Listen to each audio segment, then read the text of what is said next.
before giving the floor to Valentine Roux for the opening lecture, we would like to say a few words on the topic and the aims of this 2 days workshop.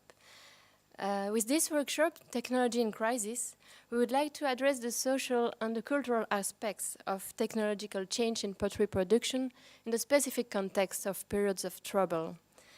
First of all, we aim at assessing if and how technological changes observed in the archaeological ceramic record may potentially reflect periods of disruption, crisis, and/or important transformation of economic, political, social, or environmental conditions. In this respect, this workshop is part of the ARC project, A World in Crisis, based here at UCL Belgium. And at the heart of this research project is the question of the reliability of archaeological data as crisis indicators.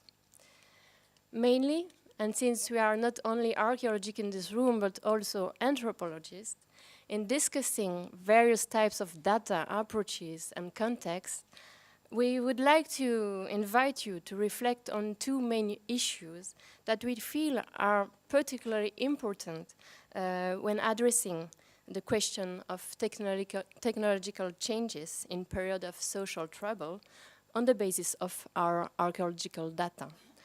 First, the methodological approaches we have at our disposal to trace such changes, and two, methods of scales, both spatial and temporal. So now we would like to develop some main points with Ilaria. So, for quite some time now, technological changes have been mainly considered the results of evolving tradition and practices towards increasing complexity, that is, for example, specialization, and thus as choices on the way to more efficient technologies. In evolutionary terms, the Homo economicus is guided by principles of productivity and security. In this perspective, potters make technical choices based upon criteria that have a technological explanation, such as energetic efficiency, economies of scale, least efforts, or utility maximization. This has often been associated with a macro-scale approach to the history of techniques, and with a diffusionist model pointing at the role of intercultural context as triggering force for cultural change, and then, in our case, for technological change. By way of contrast, more recent research based on ethnographic data, notably carried out at the microscale of the individuals and the community, has instead emphasized that technological changes are, above all, the outcome of social processes. Technological change may result from individuals intentionally and persistently choosing to follow a new pattern, and who choose not to follow traditional patterns. Or, conversely, people may know about a new behavior or technique, but choose not to adopt it. As Valentine Roux has observed elsewhere, the decision to adopt a new technique depends not just on the existence of relationships between different social groups, but on the nature of the contacts between communities and the social conditions that trigger both individual and social learning.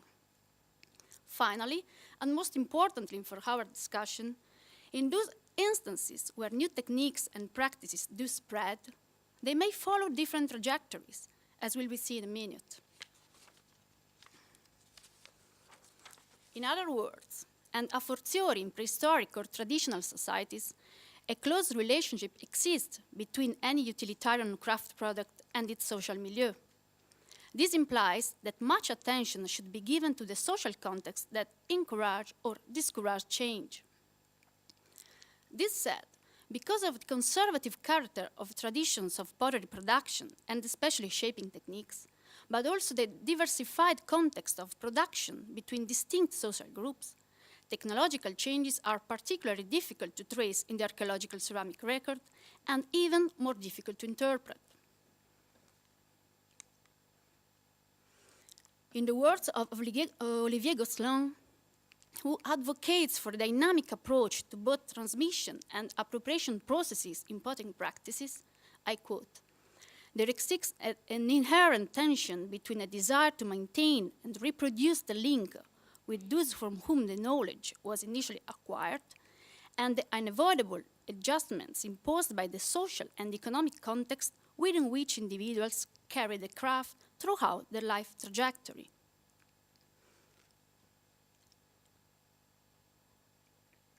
For archaeologists, this observation leads to a main point.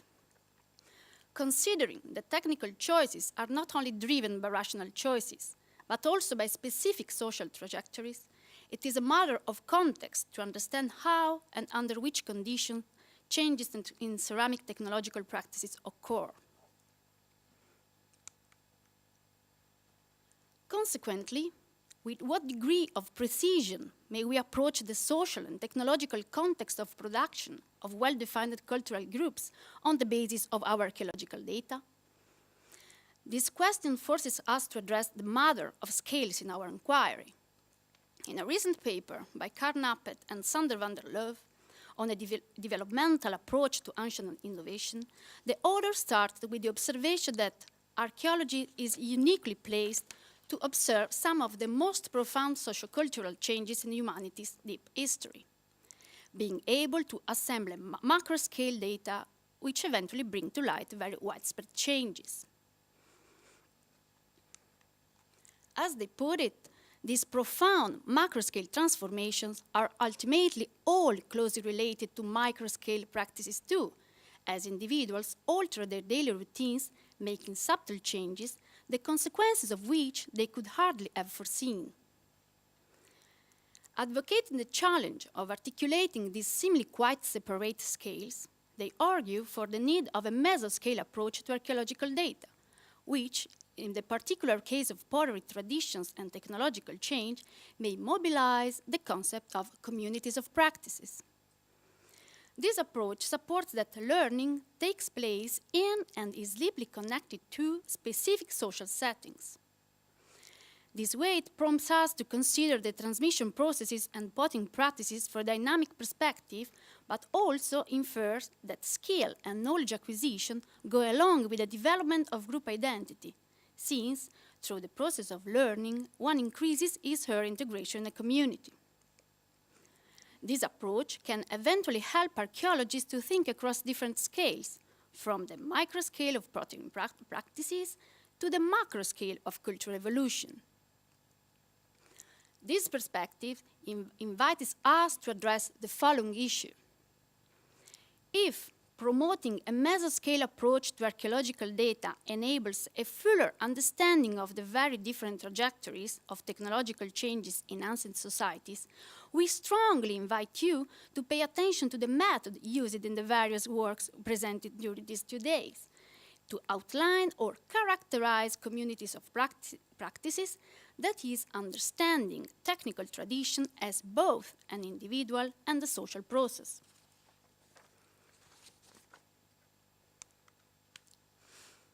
Now, moving to the context of crisis and the question of social, political, economic, or environmental transformation and their impact on pottery production, our main issues are the following. First, can technological changes observed in the archaeological ceramic record reflect periods of crisis and of transformation of social, political, economic, and environmental conditions? 2. Are the specific nature and context of these changes indicative for a certain time or degree of social crisis or transformation?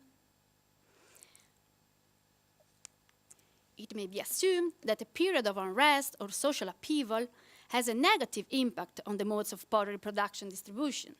This could imply a reduction in the production output, a simplification of the typological and/or stylistic repertoire, but also perhaps a decrease in workspace, and the change in demand and distribution patterns, all effects that are more or less detectable in the archaeological record.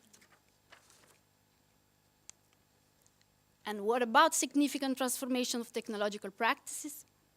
Here, we may first draw upon or find inspiration general models developed in fields outside archaeology as a starting point, before coming afterwards to the observable data in our various archaeological contexts. In order to qualify the nature and dynamic process of change in cultural practices, studies by Roux and Carty have differentiated change as continuous and discontinuous.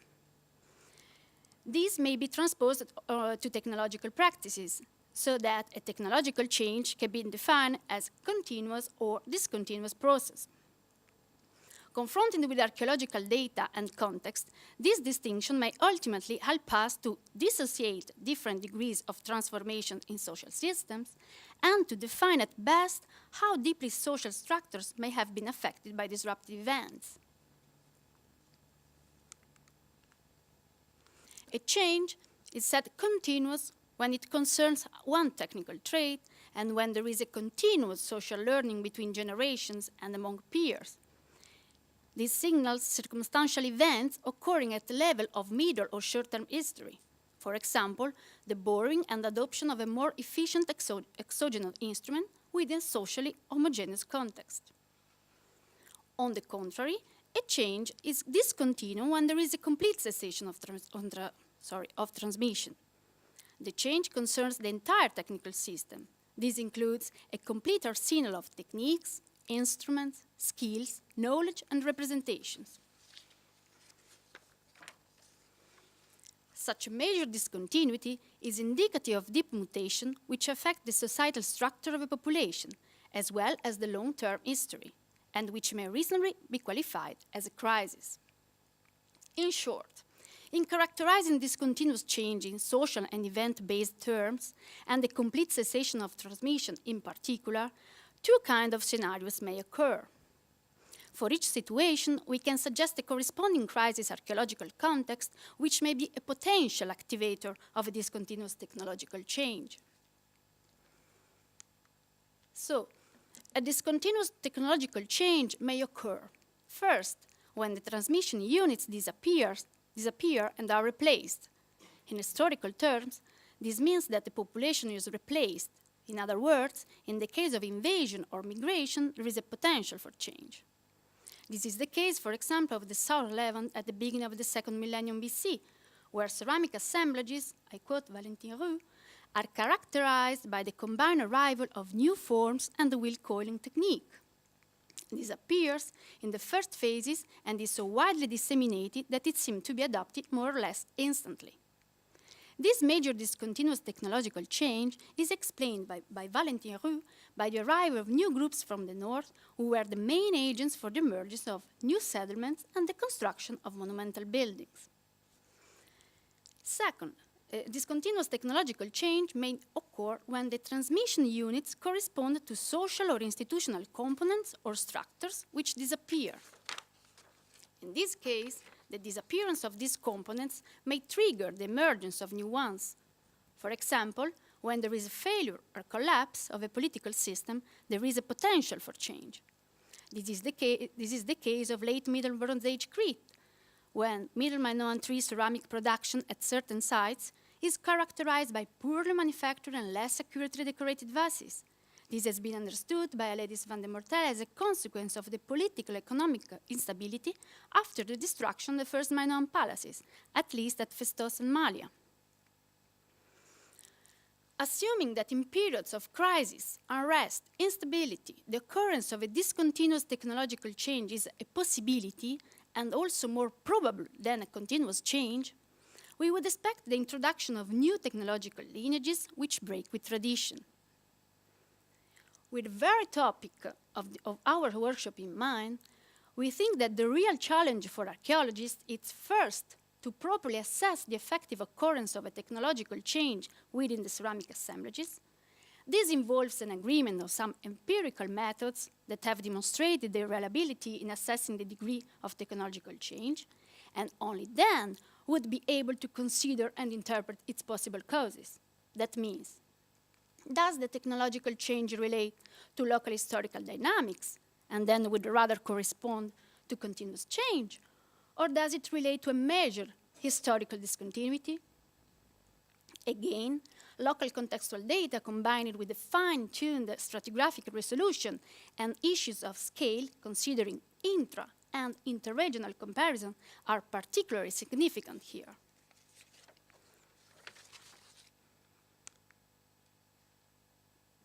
Oh, sorry.